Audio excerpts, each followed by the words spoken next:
Trading Nut, episode 19. If you're trading correctly and you're at least, paying attention to when you're entering and you're entering in the right spot, it really doesn't matter how small your account size is. The market's going to do something. Your job is not to fight it. The market never, ever runs away. It's always there.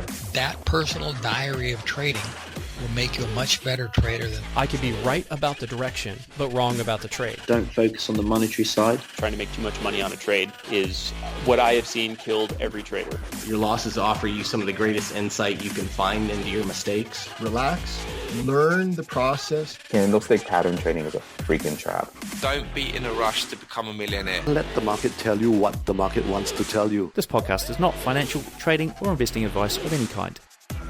What's up, traders? Welcome to another installment of the Trading Nut podcast. I'm your host, Cam Hawkins, and today we've got a guy on the show that you've probably never heard of before. His name is Eli Camacho. Now, why have I got Eli on? Well, here's the story, right? So, I'm looking for 3 traders to track across the course of 2019, and Eli is the first. Now, Eli's a Forex trader, and I'm looking for a stock and a futures trader. So, guys, if you trade stock market or if you trade the futures market, and you're either a newbie trader or somebody who's really doing something a bit different this year, giving it a real good crack, then reach out to me here on cam@tradingnut.com or use the contact form. I want to see a video of you explaining your story. So I just want to hear your trading story to date, okay? Like the ups and downs, what you're planning to do this year.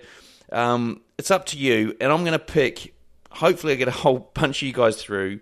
I'm going to pick 2 of you guys, one stock and one futures trader, to come on the show. And look, there's got to be something in it for you, right? I mean, other than just providing entertainment for the listeners out there. So I'll tell you what, guys, I'm going to endeavor to get you some trading education, all right? So I've done this before with Trading Mentors Match Off, where it was done a bit differently, so I'm doing it a bit differently this time. So Trading Mentors Match Off was pairing up 3 traders with 3 mentors. Now this time I'm going to see who we get, and then I've got a whole bunch of trading mentors out there that might want to come on board and train you up as a futures or a stock trader and have that journey tracked on the podcast. So there could be some free education in it for you, okay? I'm not promising anything, but there's a good chance that we can make that happen. So, guys, reach out to me, cam@tradingnut.com. If this sounds like it's something for you, I'll flick an email about this as well so that you've got more details on it and probably pop it up on the social media. So, Eli's the first, though. Eli's the one that sparked my interest in doing this, and he's got a great story, and this guy is so committed, it's unreal, all right? His commitment to the actual... what he's trying to do with his life and what he's trying to do in the way of trading is unreal. And so his style. His trading style is actually very much something I think a lot of people never even get to. Even the guys that actually, make money, they never really get to. So you're going to hear a story. I actually learned a few things from it myself and even adapted some things that I'm doing based on what I spoke to Eli about. Okay, so what else have we got going on at Trading Nut? Well, there's a few changes happening on the site. We've revamped the full shop, so now all the products are listed in the shop. You can actually get access to my old podcast, the 52 Traders podcast is in there.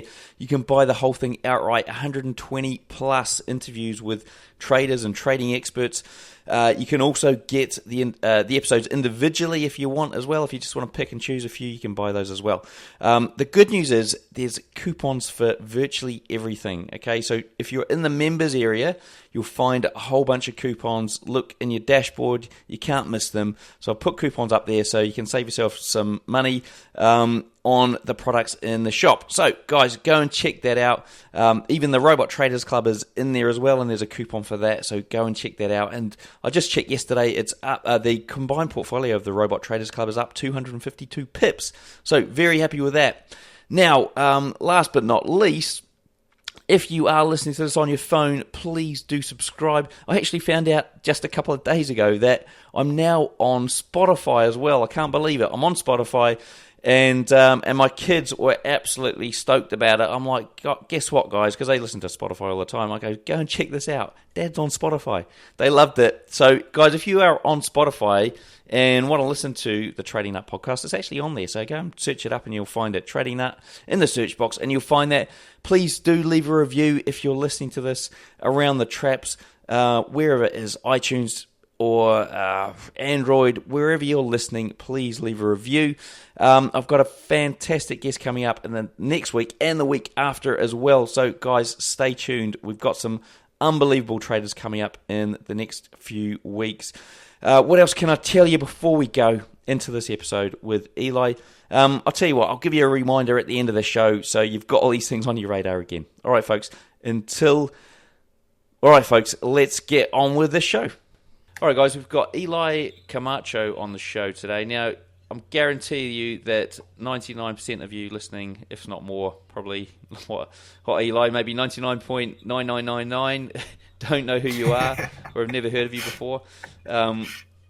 Eli's reached out to me via email, so he's a listener, and what I want to do over the course of 2019 is track a few of you listeners out there and see how you progress with your trading, and I think Eli's story is pretty good.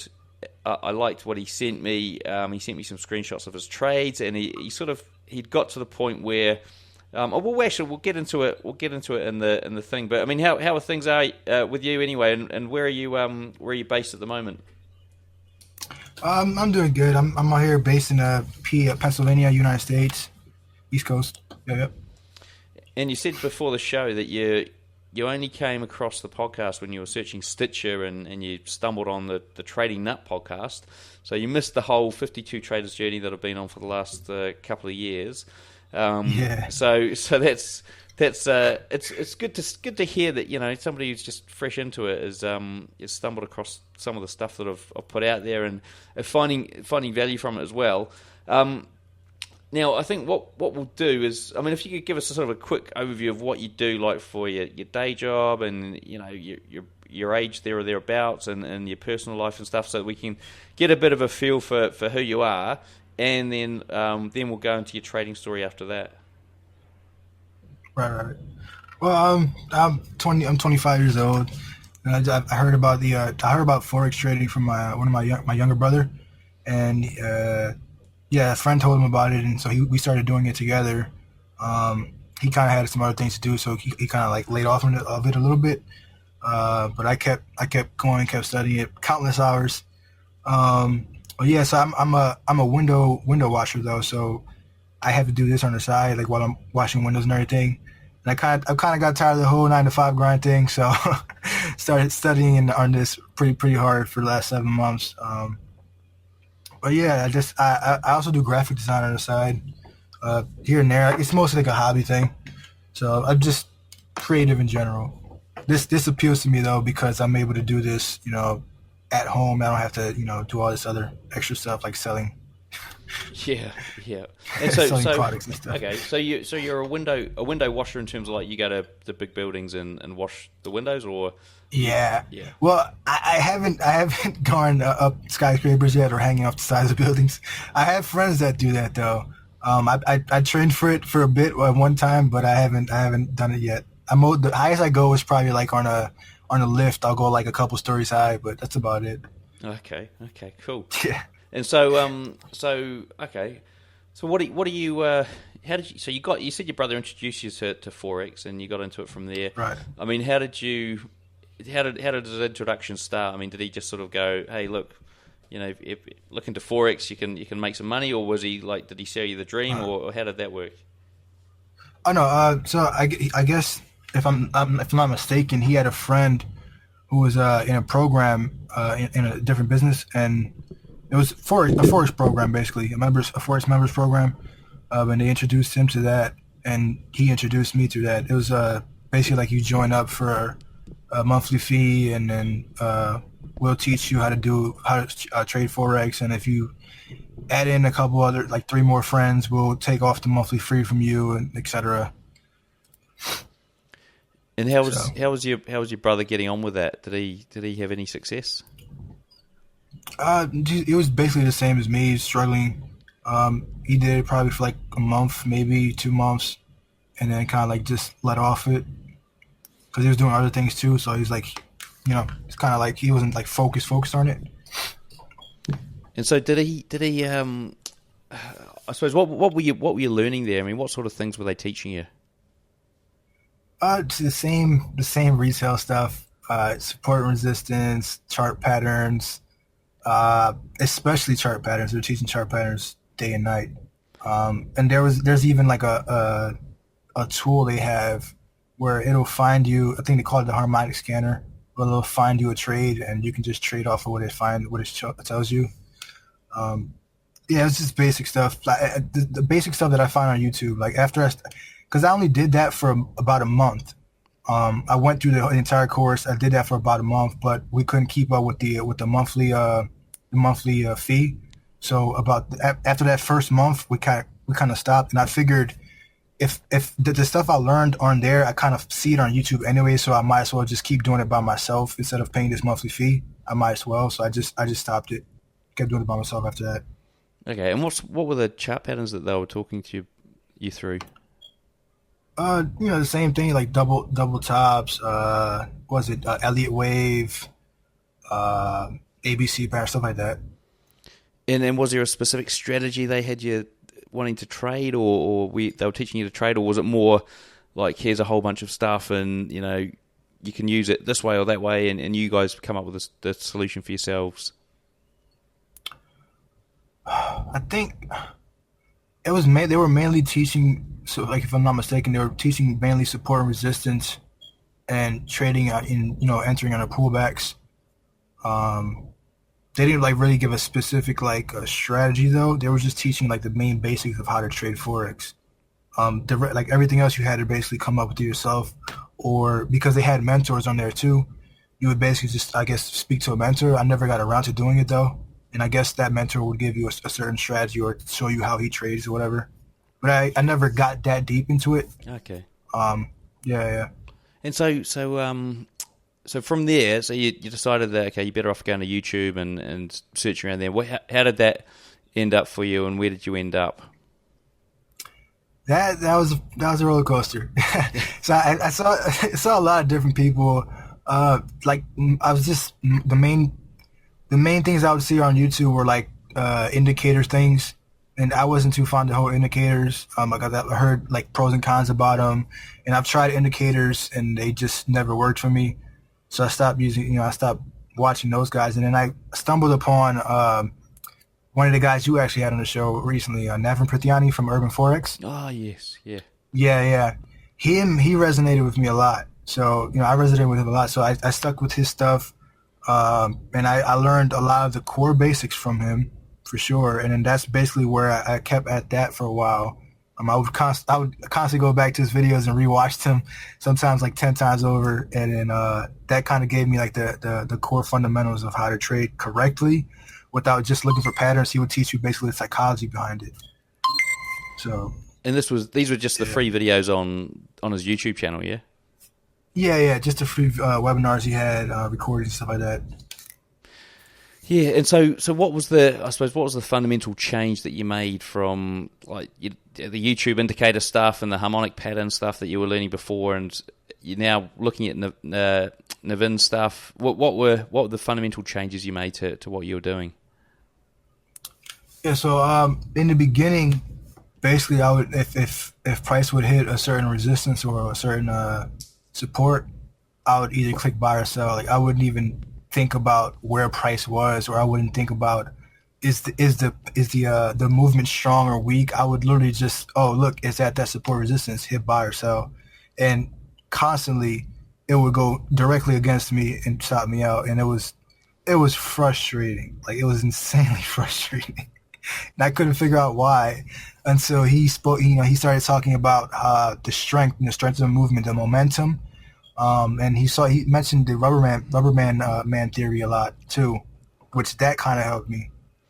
Like just seeing, okay, if price runs strong in one direction and pulls back, how far does that pullback happen? Does it happen a deep? And if it's a deep pullback, you're probably not gonna go past that high again too far. So you gotta watch it. Like it's basically the whole psychology thing. Right. And I think I mean it's something that I've noticed in my approach as well just recently is the fact that, I mean, I suppose we call it the blind fade, right? You know, something hits something and you just blindly take it, bang, and it doesn't work out. Right. But I think that's the nuances around that level that you need to work out what's really going on, who's winning at that level, what's the battle that's taking place. I did see something probably quite a while ago now where it was very much a theory, well, not a theory. It was sort of an explanation on how price comes up to a level, and it was almost like, so if price, which I've noticed happens twice now. Sorry, there's two different ways to look at it. One is like, you know, if it hits the level and bounces off, then that level's, you know, there's some strength there. But if it goes up to the level and then hangs around there for a bit and looks like it's building a bit of momentum to try and push through, or a bit of volume to try and push through that level, it's got more chance of pushing through it. But then on the flip side, sometimes you think, oh yeah, here we go, it's built that volume, it's going to push through the level. But then what happens is it needs more. It still hasn't got enough because it spent so much time trying to get through it, but it's still not quite there, that it then drops back again and then has another run at it, but it doesn't drop back as far this time. And then you might actually find that it pushes through, and at that point, you know, you've thought, okay, we're going to break through it this time or whatever, and I'm not going to go for a fade of the level, and it doesn't quite do it, and you get stopped out, and you know, so there's, I think I hear what you're saying, and that's part of the reason why I got you on the show, because that sort of thinking does resonate with what I'm doing. Right. Okay, so that was part of what you were doing. What other things were you looking to add into what you were doing? Like trading wise, you mean? Yeah, in terms of like, so you had Nevin's videos that were helping you get from sort of where you were in the past to where you're having a different view, and things started to change. I mean, how did your stats look like? I mean, were you starting to see some changes in the results at that point? Yeah, in the beginning, like I was mainly just like I said, trading retail stuff, and then I was still kind of like, even while I was watching Nevin's videos, I was still kind of with the whole retail mindset a little bit. But at that point, I was, I've been studying so much, and I've been trading for so much. It's like I started to get to that point where it's like, okay, my losses are pretty big still, but they're not as big as they were previously. You know what I mean? Like, because now I actually at least understood, price management or money management. I at least understood, you have to watch when it hits that price level. You still have to watch it. It doesn't automatically mean it's going to drop. So I would, when I started to understand that, instead of hitting the buy or sell, I would wait and watch to see what price does. Sometimes I would wait for it to bounce off a couple of times before watching that breakout happen, and then enter. But yeah, it helped me to not be so so impulsive on the trade, entering the trade. And where to next after Nevin's stuff? Or what did you do after that? I was still struggling a bit. So I kind of I stopped for like a week or something like that. And I was just watching videos for a bit, before I started entering too much. Because the most of the time I was trading with a live account. That's the thing too. I wasn't really trading demo. So, but I kept my account small purposely, and I traded the smallest lot size purposely so I wouldn't lose so much. Because I don't have much to lose in the first place. So, but yeah. So I stopped for a bit. I was mainly just rewatching his videos, and then I started. I was just searching different stuff. I heard about bank trading after that, and started looking more into bank, thinking like institutions instead of thinking like retail traders. So I started looking at, I forgot the names of the guys I was watching, but I was watching I was looking up on YouTube bank trading strategies, or how to trade like a bank, or how to think like a bank. And then I stumbled upon Mark Douglas's Trading in the Zone. There was like an audiobook online, and I watched that, which that helped me, because it helped me understand how and why the banks are trading, which I didn't really understand in the beginning. So Yeah, I was just seeking after that. I was just seeking different viewpoints instead of the normal stuff, which is pretty much how I stumbled upon your podcast because I was searching up a different podcast while I was working, trying to subscribe to different stuff just so I can see is there something else out there instead of the normal stuff I'm watching on YouTube, so I can get an edge because it's frustrating, losing. But at least at that point I wasn't losing so much as I was previously. That's great. And so I mean, just so that we've got a sort of stake in the ground here. I mean, are you able to tell the guys like what account size you're trading or you were trading at the start? Yeah. In the beginning, I started because I'm using Trader's Way as my broker, so we can start with that small $10.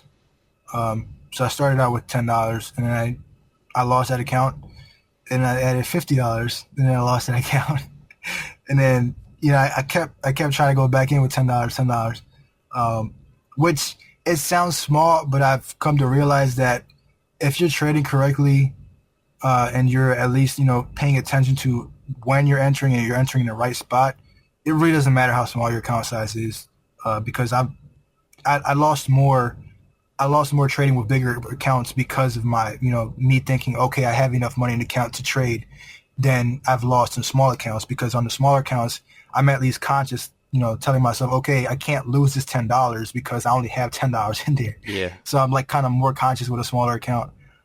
So yeah, I've been basically just doing that, $10 here and there, $10 there, because it's mostly because I'm not trying to make quick money. A lot of traders that come in Forex and I hear about it, where they just want to make $10,000 in 1 week. It's like, no, you have to understand and learn how to trade first. So I'm mainly just trading to learn how to trade first. And then after that, I know the money's going to come in after that. As long as I know how to trade, I'm good. It's amazing that you got to that point, because a lot of people don't. A lot of people never get there. And it's one of those things where it's like you always start thinking, oh, the money. And then even when you get something that works and you think, oh, here we go. And then all of a sudden it's like dollar signs, bang, and you don't follow it and you give up on it and you move on to the next thing. When in actual fact, it was like the goal was there in the hillside. You just needed to do a bit more digging and you would have got it. Right. So low account sizes. And so how have you? So you've blown a couple or a few. I've blown countless. Countless. Okay, countless. There's more than a couple, and a few. So you can't count how many you've blown. But I mean, like, have you had any where you've traded them well and you've grown them, like, say it was a $10 account, say you've grown it to $20, and you traded, and at the end of it you were like, I'm actually happy with the way I approached this. It wasn't like I just kept putting orders on and I got lucky and bang, it doubled the account. Can you talk us through that? Right, yeah. Yeah, there were a few accounts where like after I started learning more, listening to Navin and just thinking more about the psychology behind it, I've actually I started to actually sometimes double my accounts, sometimes triple my accounts. Like one time, I still remember the one time I was like $10 account. I tripled it to $60 in the same day. But then again, the next day it came, I tried to check a trade, didn't work, and I kept trying to. I started impulsive trading the next day because I figured, I made $60 a day previously, putting trades in, and I lost the whole $60 the next day. So, yeah. But yeah, I've doubled and tripled counts, but it's just. I'm just trying to get more consistent with it now, where I'm not just blowing accounts here and there, which I've noticed. Like previously, it would take me like a couple months ago, I could blow like 5 accounts in like 2 weeks, like 5 $10 accounts. Yeah. Now it's like if I have a $10 account, it'll probably take me 2 weeks to blow that one account, or it'll take me like a month to blow the account. You know what I mean? Because now I'm gaining some and I'm losing some, and sometimes I'll make a good trade where it'll cover like 4 of my losses, but then I'll make another trade that'll blow that whole thing out. You know what I mean? So it's like I'm bouncing back and forth now, the whole boom and bust thing, they call it.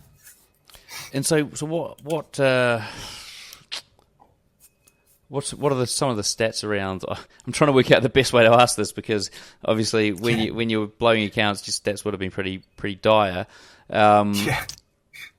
Actually, maybe we leave this question for a bit later and we get a bit more of your story. So you've obviously started to improve, right? And I think that the email you sent me showed that you just in the last week had a bit of an insight a revelation that actually changed things a lot. Do you want to walk the guys through how that played out? Yeah. So, just from staring at the charts for so long, like sometimes I'll spend like 12-hour days just staring at the charts. I got so much time on my hand. So I'm just staring at the charts, and it's mostly just because I want to understand how the moves, work. And typical retail, strategies would tell you you have to have minimum, 15 pip stop above point A from the ABC pattern or whatever, and you can't have short stop losses on a 5-minute chart. You have to at least have a huge stop loss to make a 1-to-1 profit because you're not going to make big profits on a 5-minute chart. Like I've heard that a lot, where they're telling you, you can't really make big trades on a 1-minute or 5-minute. But I've started to notice that, just thinking about it logically, like if you're having a move, right? If you can see the moves, you're seeing the move where it'll reach a certain price point and then it'll completely reject the opposite direction for like 50 pips. And you're watching this happen on a 5-minute chart, which I've seen that happen all the time. And I'm like, wait, I'm on a 5-minute chart. I'm seeing these moves happen. So why can't I profit on these? Why can't I jump in and have a 5 pip stop on a 5-minute chart? Is there some kind of way where I can zoom in and see, okay, maybe that's the point it's going to turn in? And is there a way for me to snipe that turn? And if I can snipe that turn to get my entry right, can I keep my stop size minimum and make a maximum return risk reward? So I've basically, like in the last week, I actually had one of the accounts where I sent you the screenshots where I doubled it. I doubled a small micro account, like it was like $10 or something, or $7. And I doubled it to like 15, I think it was, just on 2 moves. I think it was like 2 or 3 moves by doing that. So, and it's basically like I sent you an email. I said, my theory is if you can, so you're seeing the move, right? You're waiting for it to approach out. Obviously, you're waiting for it to approach a nice resistance or support or price that's of interest to the banks. So when you're there, like let's say I'm trading a 5-minute. When I'm there, usually what I would do is I would zoom out to the 15-minute. And I'll actually see, okay, is this actually a good price? Is this a price, interest price? Is it a price where it's a good level? And then I'll just see how that level compares to the rest of the levels on the left. Am I at a good spot? Am I a good resistance or whatever? And then I'll just zoom back into the 5-minute, see what it's doing. And then once I feel like, okay, price been stalled there for a while, I'll basically just zoom in even more onto the 1-minute. And when I see a certain breakout happen in a 1-minute, I'll just enter. And that entry, once I zoom back out to the 5-minute, that entry will be so close to the edge where I can basically have a 5 pip, maybe 8 pip max stop loss. And my target will be like 50 pips out and it'll hit. So it's like, so I'm like, wait, I'm catching these trades. Why? Like, so what I basically, and I told you this, what I started doing too is like, okay, I'm making these trades. And I have a trader friend who I have on Facebook. And basically I've been trying to connect with more traders online because it's hard to find traders in the first place. So what I started doing was I started screenshotting my trades and I posted them on Facebook and Instagram, just to put them out there because I like having the interaction with different people.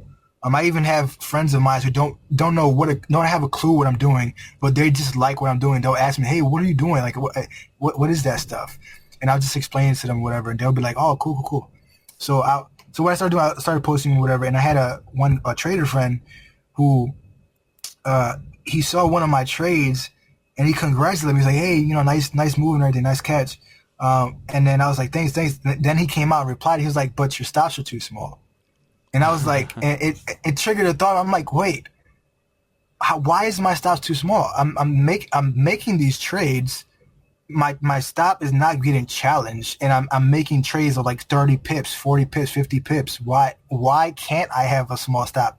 Isn't that the goal of a trader, to have as little risk as possible and as maximum reward? You know what I mean? Yeah. So it's like, that got me thinking, like, wait, am I onto something here? Is he missing something? Because he's been trading longer than I have, and I've seen his trades. He has a YouTube channel. I've seen his trades where he'll be like he'll trade an ABC pattern or whatever, and he'll have like a 15, 20 pip stop. And I'm like, dude, that's too much risk for me, because I'm only trading a $10 account size. So if I want to have good money management, I'm forced to have a small stop. You know what I mean? And what's his typical profit then? The same as what you're after? 30 pips? Who, the trader? Or yeah, me? no, the trader. Like if his stop's 15 to 20, what's he looking for from a profit point of view?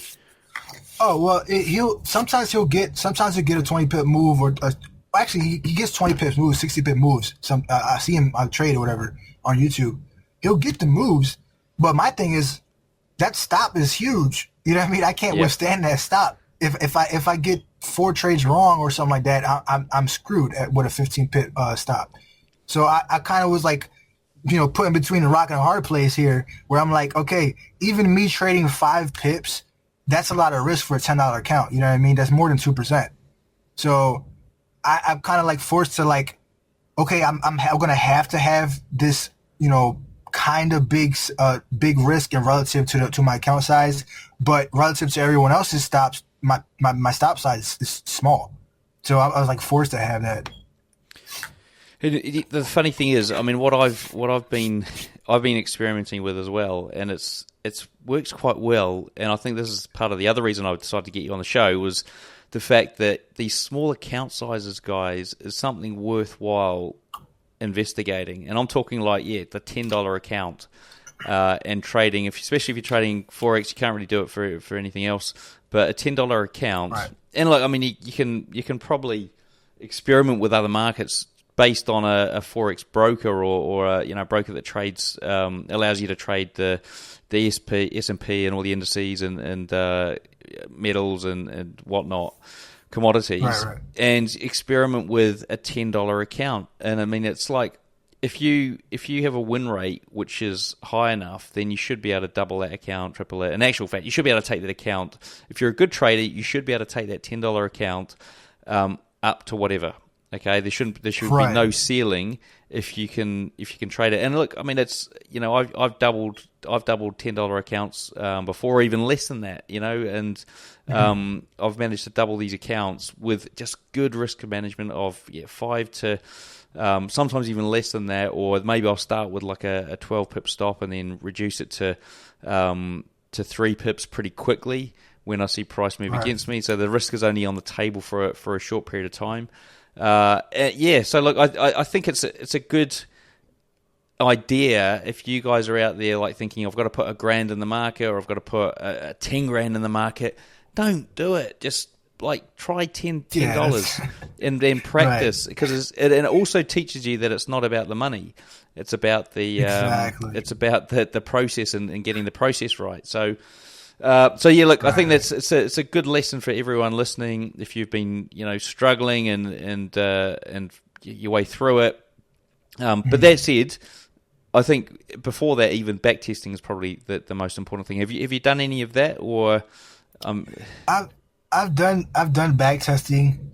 I just haven't done it enough, mainly because I don't have a back testing software. And I know Andre just recently recommended me one.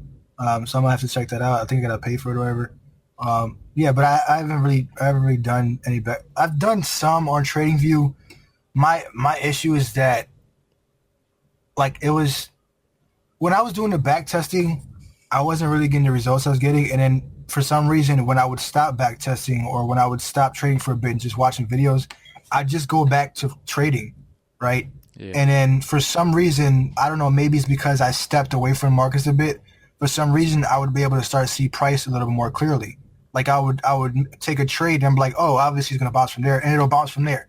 I have no idea why. Maybe it's because I stepped back for a bit and my mind like started understanding it. I don't know, in the background subconsciously, but it's I I do recommend back testing because I did try it a couple of times and it helped me understand this because there was one strategy I had before.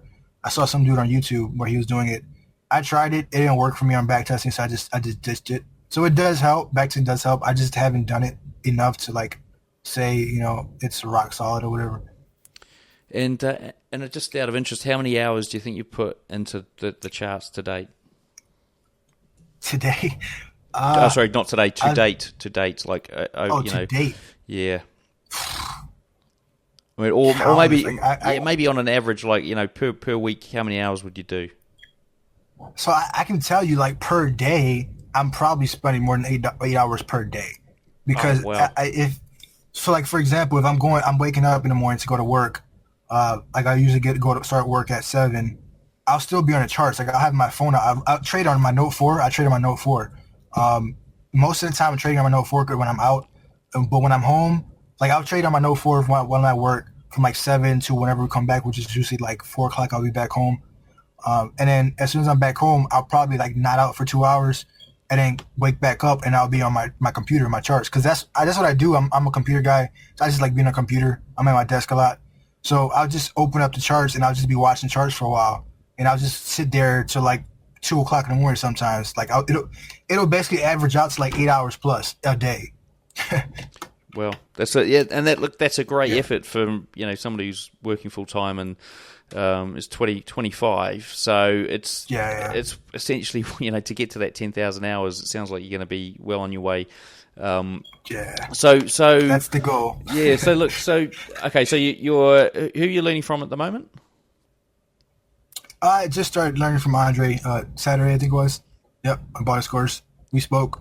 Okay, cool. All right. So you're with Andre, and what are your stats? What are your stats looking like now in terms of like if we just sort of, I suppose, put a line in the sand for win rate, risk to reward, and that sort of thing? I mean, how do they look at the moment? I'm not like, to be honest, I've not like kept too close track of my stats, like win rate and like that. My risk to reward though, I do like in the recent I would say the recent month, maybe month and a half, my risk to reward's been getting bigger. Like before, it would be like a 1-2 risk to reward, or like a 1-1. Now it's like, because of the whole smaller stops thing, figuring out how to lessen your stops. My risk to reward is starting to look like 1-4, 1-10, sometimes 1-15 or something like that. Wow, the 1-15 is massive. Yeah. That is humongous, brilliant. Yeah. And I suppose was it hard for you to keep those tight stops, knowing that it probably feels awkward, putting a trade on and then putting a stop so tight. Yeah. How did you get over that? Yeah. It's a roller. I'll put it this way: trading so long by myself. It's been 6 months now. Trading so long by myself. Like I've gotten to the point where like I'm not a guy who is so greedy about money. I don't have a love for money like that. Like I can give away $1,000 today to someone just randomly, because I don't really have like that close of an attachment to money. But starting to trade, I've noticed like losing the $10, even $10, it's like I'm like it's a stab to the heart sometimes. You know what I mean? So I've had periods like whole months where it's like I'm losing so much and I know I can't afford to keep losing this money, but it's enough to where I know I can withstand it. You know what I mean? If you know what I'm saying? Yeah. But it just sucks because I'm trading a lot of accounts. It just sucks to see over and over again you put a trade on and over again that trade goes against you and you're trying to figure out what on earth is happening. Like, what am I missing? What am I doing wrong? Like, I even got to a point where I commented on Navin's video. I was like, I kind of ranted on his video, like asking him, what am I doing wrong? Can someone please respond to me? Like, you can, I forget what video, but if you go through Navin's video, you'll find one of my comments. It's a long comment. And then, he was the second person, because I left that same comment on 2 different traders' video, YouTube channels, because I wanted someone to respond. Like, I needed some help. And I was banging I got to a point where I wanted to slam my computer. Like, that's how bad it was. Yeah. But after you go through that, like you get to a point where like, you know what? I suffered emotionally so hard. Like it's like now I'm like, okay, you're gonna stop me out, so what? Like I've gotten to that point where it's like I don't even care. Like stop me out. I'm gonna figure out no matter what, because I'm that type of personality where like if I'm gonna learn this, I'm here for the long haul. I'm gonna figure it out. You're gonna keep stopping me out. Go ahead, keep stopping me out. I'm gonna figure out why you stopped me out, and I'm gonna do it better next time. You know what I mean? Brilliant. Okay, so how many trades would you place in a day? I probably overtrade, honestly. Like today, I've put today alone. I probably put like 15, 20 trades. Right, it's a lot. It's a lot. Yeah, I'm not supposed to trade so much, but I think that's part of why like I'm able to learn so quick, because I've put so many trades where I was able to see why it went wrong, and I'm able to analyze those trades. So I guess it's the whole theory of fail often, fail quickly, you know. And from today, okay, so from today, how many of those trades, where have you ended up? Are you up or down? I'm down today. Okay. Yeah, I'm down today.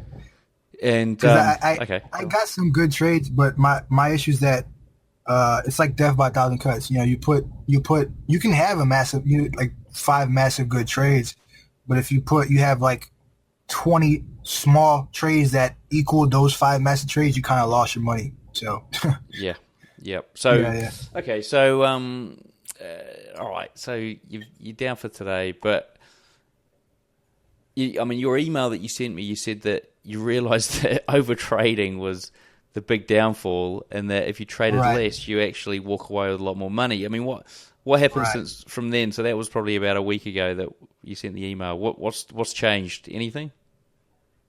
I'm still trying to practice that. Yeah. I'm still trying to practice what I preached. Because I'll see certain setups and I'm like, I want to jump into it.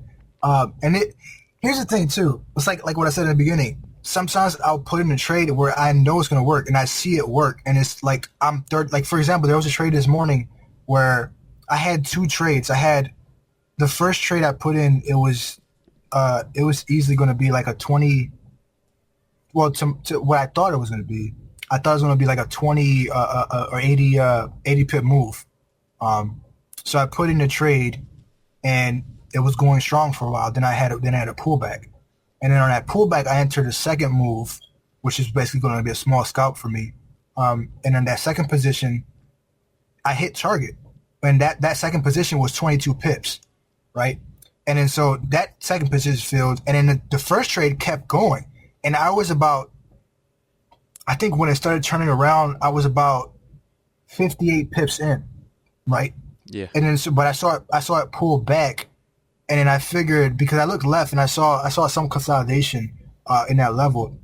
So I'm thinking to myself, okay, you're gonna pull back. You're probably gonna hit the consolidation, stall out for a bit, and then keep dropping, hit my 80 pips target, which it kind of looked like it was gonna hit it at 58 pips. So I held it. And then it broke through consolidation. And then that's where the point where it kicks in. You're like, oh, crap. It's going against me, but maybe it'll turn around. Yeah, that may be. Yes. Yeah, exactly. And then you hold on for too long, and then it keeps going against you. And then it turns around for a bit, right? And so when it turns around for a bit, I'm thinking, okay, that the pullback is done. And that's a good spot to enter again. So I put in another trade. And then that trade gets stopped out. And then my main trade gets stopped out. And so now I'm like down the 22 pips I won, I'm down, and I completely missed my 58 pip move. You know what I mean?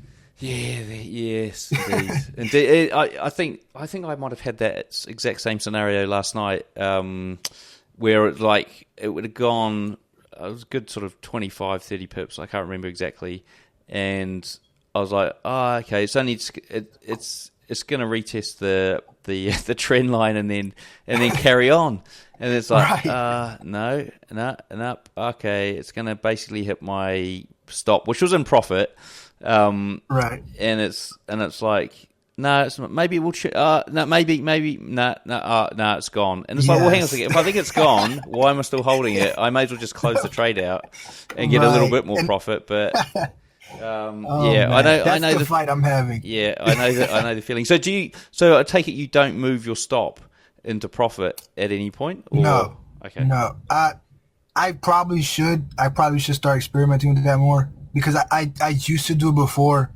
My issue is that when I used to do it, I would notice that it would come back up And stop you. hit my stop, and it'll keep going the direction I knew it was gonna go. So in my head, I'm like, why did I pull my stop down to get some profit if I could have got my whole target? So I kind of like stopped moving my stop. Also I stopped moving it because I want to get to that point where it's like, okay, I put the stop there, I know it's not gonna come back, and I'm gonna let it keep running. You know what I mean? I want to discipline myself to where it's like, once you put it, set it, leave it alone. You know what I mean? And I think it was interesting because I think I posted this in the chat the other day.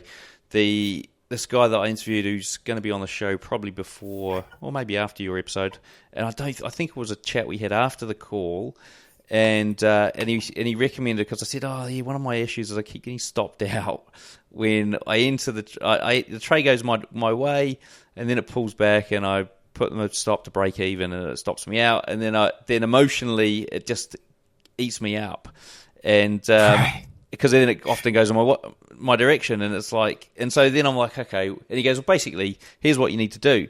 You got two options. You can either enter half of what your half your trade size on the first leg, and then the second half when it retests your open, and then so you sort of, you're thinking, okay, well, if I get stopped out, I need to lose half, and then if I don't and it goes my direction, then I've got my full trade going in the direction. That said, there is the chance that it looks like it's going and it hits your stop. The other thing is the other thing he said was the other option was just to wait until the retest and expect the retest, which it doesn't always do it. So sometimes you're gonna miss out. It's easier said than done. But look, it's something worth considering, and hopefully some other people can use that information and it can help them in some way. So What instruments are you looking at then? If you got doing a good 8 hours a day, I'm assuming you're not just looking at one. You might be looking at a few. I mainly stick with the EURUSD, but mostly because the spread is small and I'm trading a small account, so I don't want to eat up my spread. Because I tried trading GBP pairs. Issue was that they move so quickly, and it's hard for me to have a small stop on that with the small account. I tried it, like my stops would be like, in order for me to catch a move on a GBP pair, because it moves so quick, like my stop probably minimal would have to be like a 15 pip stop, and that's just too much for me right now. Yeah. So I mainly stick with EURUSD. Right now, I'm starting to look at Aussie CAD, Aussie JPY, mainly because I was just thinking the last week, I'm like, wait, why am I waiting for London to show up for me to start trading again when Euro USD dies off? If I can just go to something with a yen, because Tokyo session's open right now, so I can just figure out, there's movement right now, so I'll just figure out how to trade over there. You know what I mean? And have you got what you'd call a strategy that you're using now, or are you sort of purely reading price at the moment? Yeah, I'm just mainly just reading price. Like the only, I would say, like partial strategy I have is just waiting for that retest, see maybe a possible break below the previous candles, and when I see that break happening, or if I see the break is like potentially about to happen because the momentum is so quick, I'll put in my trade. Like I'll enter, but it has to be like maximum. It'll have to be close, like at least 5 pips close to that turning point on the top or the bottom. If it's farther than that, like I won't get in. Like I'll wait for a pullback. Right. Cool. Okay. Well, look. I think that gives everyone listening a good base to have us, jump on here again in a few months' time and see where you're at. And I think it's been fascinating actually getting someone who's on the show who's not mastered it fully yet, who's on the way, who's got a lot of commitment, who's financially constrained by what they can do. So I think this show should hopefully help a lot of the guys listening out there who are in the same position or who are in a better position, and they can still take some lessons from this.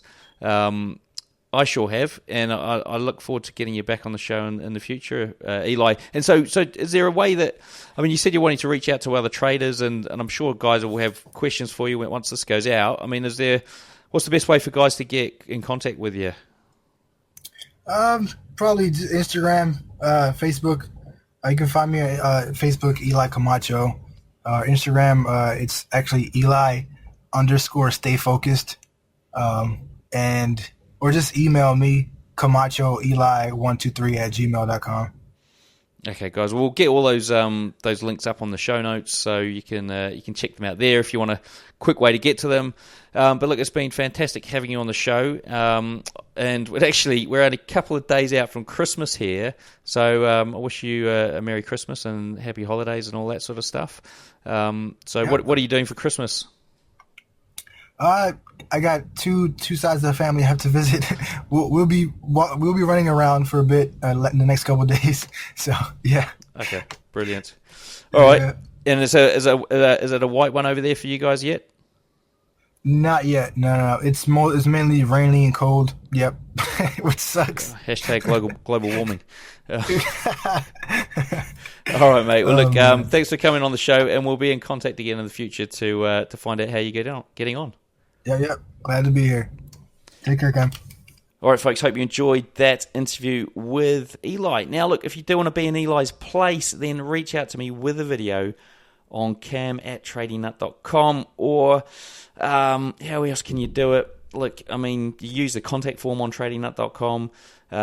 You could post a video up on YouTube or on your Instagram or what have you, make it private or unlisted, send me a link to it, that sort of thing, okay? If you're a futures or stock trader, I want to hear your story, your trading story, and we'll try and pair you up with somebody. We'll try and pair you up with a mentor throughout the course of this year to really give you that edge. Okay, guys? So that's number one thing to do. If you're going to do anything after this show, do that thing. The next thing you could do is go and check out the coupons in the members area. Hundreds of dollars worth of coupons in there. If you're not a member, you can just join for free and get into there. There's links on the site. Check out the Robot Traders Club whilst you're there. Currently, as I record this, up 252 pips. And last but not least, subscribe to the podcast if you're listening and you haven't subscribed, and leave a review while you're there, or even if you have subscribed, leave a review. I'll read it out on air in a future episode. All right, guys, some fantastic interviews coming up in the next couple of weeks. Actually, I didn't give you an update on my fasting. I can't remember if I did or not, but anyway, I'm going to do another quick update. Did 3 days last week, did 1 day this week. I'm going to do another day tomorrow, and then back into it next week when the kids start going back to school. So, guys, until next week, I will see you in the markets.